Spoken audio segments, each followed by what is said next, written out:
말은 마음을 드러내는 중요한 수단이며 마음이 가장 구체적으로 표현되는 형태이다.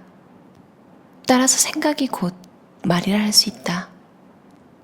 삶을 단순한 방향으로 개선하려면 말과 글에 신경을 써야 한다. 단순하게 생각하듯이 단순하게 말해야 한다.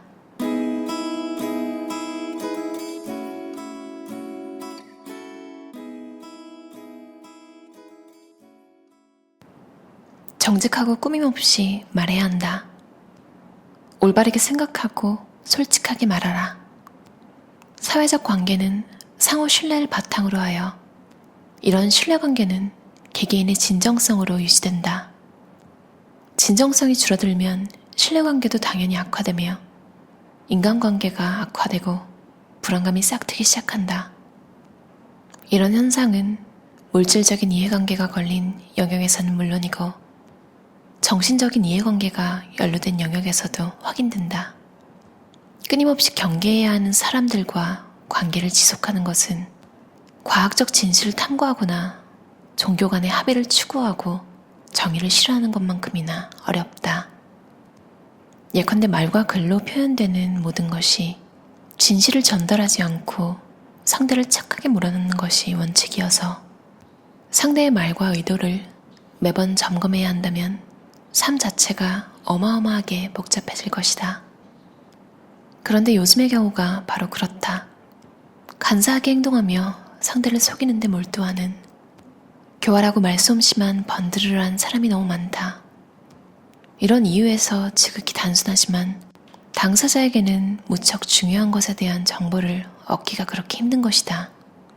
궤변을 늘어놓고 중상모략하는 사람들, 말과 글을 능숙하게 다루는 법을 누구보다 잘 아는 까닭에 말솜씨만 뛰어난 사람들이 생각을 확산하고 전파하는 모든 수단을 대대적으로 이용했다.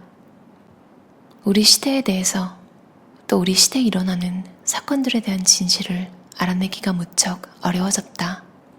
이웃나라의 정보를 공정하게 제공하는 동시에 이웃나라를 편견 없이 연구함으로써 우호적인 국제관계를 조성하는 신문들도 적지 않지만 불신과 중상의 씨를 뿌리는 신문은 얼마나 많은가. 어떤 사실이나 발언에 대한 악의적인 해석과 유언비어가 여론에서 얼마나 조작되고 왜곡되는가. 신문을 읽을수록 세상사가 더욱 모호해진다. 독자가 신문을 읽고 기사의 내용을 곧이곧대로 받아들이면 어디에나 타락하고 부패한 사람밖에 없다. 소수의 기자만이 청렴할 뿐이다 라는 결론을 끌어낼 수밖에 없는 날들이 적지 않다. 하지만 이 결론에서 대부분도 지워져야 한다. 기자들도 자기들끼리 엄청나게 헐뜯는 게 사실이니까. 두 파충류가 주변에 있는 것을 모두 먹어치운 후에는 서로 공격하며 잡아먹는 까닭에 결국 전쟁터에는 두 개의 꼬리밖에 남지 않는다. 일반 민중만이 말로 인한 공경에 빠지는 것은 아니다. 이른바 교양인도 예외가 아니다. 거의 모두가 똑같은 처지에 빠진다. 정치와 재무와 상거래, 심지어 과학과 예술, 문학과 종교 등 어디에나 배우가 있고 속임수와 책략이 있다. 대외적으로 공개되는 진실과 내부자들이 공유하는 진실은 다르다. 따라서 모두가 속고 있는 셈이다. 어떤 분야의 내부자가 되더라도 소용이 없다. 누구도 모든 분야의 내부자가 될 수는 없기 때문이다. 또한 누구라도 교묘하게 속이는 사람도 정작 자신이 타인의 진정성을 믿고 의지해야 할 때 그도 속게 된다. 이런 현상이 관료화된 탓에 인간적인 말의 가치도 추락하고 말았다. 말을 저급한 도구로 취급하는 사람들의 눈에는 인간적인 말도 천박하게 여겨지기 마련이다. 논쟁이나 궤변을 좋아하는 사람들, 즉 자신의 생각만이 옳다고 격분하거나 자신의 이익만이 중요한 것이라 주장하는 사람들에게 어떤 말도 고려할 만한 가치가 없다. 그들은 누구도 신뢰하지 못하며 누구의 말이나 행동도 진심으로 받아들이지 못한다. 한마디로 그들에게 주어진 형벌인 셈이다. 정직을 최고의 미덕으로 생각하는 사람에게는 순진하고 착한 사람들을 속이려는 말장난꾼의 교묘한 말과 글만큼 혐오스러운 것이 없다. 한쪽은 진지하게 접근하며 뭔가를 배우려고 하지만 말장난꾼은 교묘한 술책으로 상대를 속이려 하니까. 인간이 살아가는 데 필요한 자본은 신뢰다. 주변 사람들의 신뢰만큼 중요한 자본은 없다. 우리는 배신을 당했다고 느끼는 순간 경계심을 품는다. 인간의 단순함을 악용하는 사람이 잠시 주목받을 수는 있다. 그러나 약간의 시간이 지나면 그를 향한 찬사가 반감으로 바뀐다. 활짝 열려있던 문에는 무표정한 목석 같은 얼굴들이 어른거리고 전에는 주의하며 듣던 귀가 닫혀버린다. 안타깝게도 귀는 악한 말에만 다치는 게 아니라 유익한 말에도 다친다. 말을 왜곡하며 말의 품격을 떨어뜨린 사람들의 잘못이 여기에 있다. 그들은 전반적인 신뢰관계를 망가뜨린다. 일반적으로 화폐 가치의 추락, 정기적인 수입의 축소, 신용도의 하락은 재앙으로 여겨진다. 그런데 이보다 훨씬 더 큰 불행은 신뢰의 상실, 즉 정직한 사람들이 서로 주고받는 도덕적 신용의 상실이다. 신뢰가 바탕에 있기 때문에 말이 공인된 화폐처럼 통용되는 것이다. 의미를 왜곡하는 표현이나 속내를 감춘 우회적이고 애두른 표현은 이제 없어져야 한다. 이런 표현은 모든 것을 복잡하게 만들 뿐이다. 인간답게 명확하게 말하도록 하자. 세상을 구원하는 데는 표리부동한 수년보다 정직한 1시간이 훨씬 많은 일을 해낸다. 정확하게 말하고 정교하게 쓴 것이 가장 잘 다듬어진 말이거나 글이란 등식은 성립하지 않는다. 말은 어떤 사실을 표현하고 전달하는 역할을 하는 것이지 어떤 사실을 멋지게 장식함으로써 그 사실을 잊게 만드는 것이 아니다. 따라서 단순하게 말하면서도 최대한 많이 전달하는 것이 가장 좋은 것이다. 그런 말은 본래의 모습을 그대로 보여주는 것이기 때문이다. 단순한 만큼 강렬한 것은 없고 단순한 만큼 설득력 있는 것도 없다. 신성한 감정이나 지독한 고통, 위대한 희생이나 격정적인 열정은 장황한 미사여구보다 하나의 눈빛이나 몸짓 혹은 절규로 더 훌륭하게 표현될 수 있다. 인간이 마음에 담고 있는 가장 소중한 것은 지극히 단순하게 표면화된다. 설득력이 있으려면 진실되어야 한다. 공적인 삶에서나 사적인 삶에서 자신의 감정과 확신을 진실되고 간결하며 단순하게 표현하라는 원칙, 또 정도를 넘어서지 말고 내면의 생각을 충실히 표현하며 특히 자아를 잊지 말라는 원칙을 지키며 도덕적인 삶을 살아갈 때 얻을 수 있는 이득은 상상을 초월한다. 이런 이유에서도 단순하라는 원칙은 중요하다. 훌륭하게 잘 말했다. 훌륭하게 잘 썼다. 이런 칭찬이면 충분하다. 모든 것이 엉망진창으로 뒤섞인 영역을 관찰해보면 우리가 말하고 듣기 위해 이 땅에 존재한다고 생각하는 사람들로 득실되는 듯하다.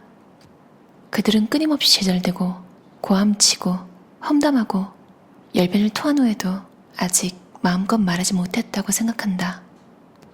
그들은 말을 최대한 절제하는 사람이 가장 많은 일을 해낸다는 사실을 망각한 사람들이다.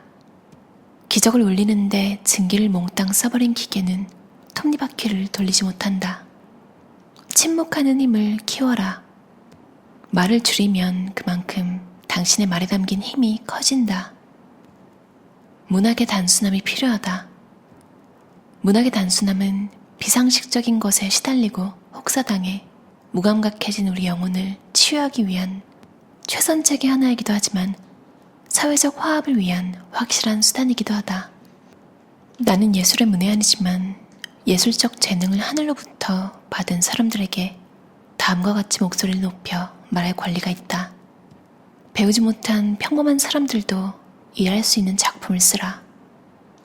샤를 바그네르의 단순하게 산다 라는 책에 있는 내용이었는데요. 쉽게 설명할 수 없으면 제대로 아는 게 아니라고 아인슈타인이 말했잖아요. 저는 항상 애플 제품을 쓸 때나 혹은 제가 좋아하는 좋다는 느낌을 받는 제품들을 보면 설명서가 필요 없을 정도로 직관적이고 쉬운 것 같아요. 사용하기가. UX, 유저 익스피리언스, 사용자 경험이라고 하잖아요. 어떤 웹사이트를 가면 정신이 없고 불편하고 스트레스를 주는 반면에 어떤 곳은 또 너무너무 간결하고 편하고 머리가 가벼워지는 느낌까지 받으신 적이 있을 거예요. 특히 코로나 때문에 온라인으로 주문하는 경우가 늘었잖아요. 말도 똑같은 걸 2번, 3번 반복하면 힘이 없어지고 할 말만 딱 간결하게 하면 그것의 임팩트가 확 커지잖아요. 참 이건 누구나 다 아는 사실인데도 실행하기 힘든 일인 것 같아요. 말하는 사람은 더 확실하게 하려고 말을 더 하는데 듣는 사람 입장에서는 1번이 2번 되고 2번이 3번 되면 이제 귀를 닫아버리는 거죠. 저는 돌려서 말하는, 특히 돌려서 불만을 표하는 화법을 싫어하는데요. 이게 왜냐면 기분은 기분대로 찜찜한데, 왜냐면 어느 정도 눈치가 있으면 나한테 하는 말인 건 알겠는데 뭘 원하는 거지? 이런 정도로 돌려가지고 찜찜하게 만드는데 어떻게 하라는 건지는 모르겠는 화법을 구사하는 사람들 있잖아요. 그럼 그 사람들을 위해서도 추측해야 되고, 사실 별것도 아닌 일이었을 수 있는데 제대로 말을 안 해주는 바람에 걷잡을 수 없이 또 상상이 점점 커지는 거죠. 그러다가 보면 이제 자신감도 떨어지거든요. 저는 이런 스타일이 정말 별로인 것 같아요. 저랑 좀 안 맞아요. 내가 왜 그 사람이 원하는 걸 상상해가면서 추측해가지고 고쳐야 하는지, 이 쓸데없는 과정까지 해야 되는지 모르겠더라고요. 그다음에 시간도 뺏고 기운도 뺏고 저는 별로 안 좋아하는 스타일이에요. 그러니까 직설적으로 기분 나쁘게 말하는 게 좋다 이런 게 아니고요. 고쳐야 할 부분을 정확히 짚어주면서 부드럽게 말할 수도 있는 거잖아요. 그게 소프트 스킬이고, 제가 싫어하는 건 돌려서 뭘 원하는지 말은 안 하는데 뭔가 마음에는 안 들어 해. 그런 부정적인 인상은 다 주고, 진짜 뭐지? 시간이 남아 도나? 서로 시간 뺏고 에너지 뺏는 일이잖아요. 저도 이걸 마음에 새기면서 말을 간결하고 임팩트 있게 하도록 노력해야겠어요. 상대방을 위해서, 저를 위해서요. 둘 다를 위해서. 이걸 가끔 잊고 정신을 놓으면 말이 길어지더라고요. 말이 길어지면 잔소리로 느껴지고 상대방은 오히려 더 듣지 않는 일이 일어나는 것 같아요. 어떻게 보면 상대방을 위해서라고 생각해서 여러 번 또 짚어주는 걸 수도 있잖아요. 그런 분들도 분명히 계시고요. 근데 상대방 인생이잖아요. 1-2번 정도 말해주고 안 되면 이게 뭐 내가 말을 해서 고쳐지는 게 아닌 것 같아요. 워런 버핏도 사람을 믿는데 그 이유가 못 믿는 사람은 같이 일을 안 해서 그러니까 애초에 들이질 않는 거죠. 자기가 못 믿는 사람은. 그러니까 이 사람을 믿으려고 노력하고 그런 게 아니라 그냥 솔직히 믿으면 좀 자연스럽게 다가오는 거잖아요. 이게 좀 현명한 것 같다는 생각을 했어요. 내가 노력해서 바꿀 수 있는 건 나 자신뿐인 것 같아요.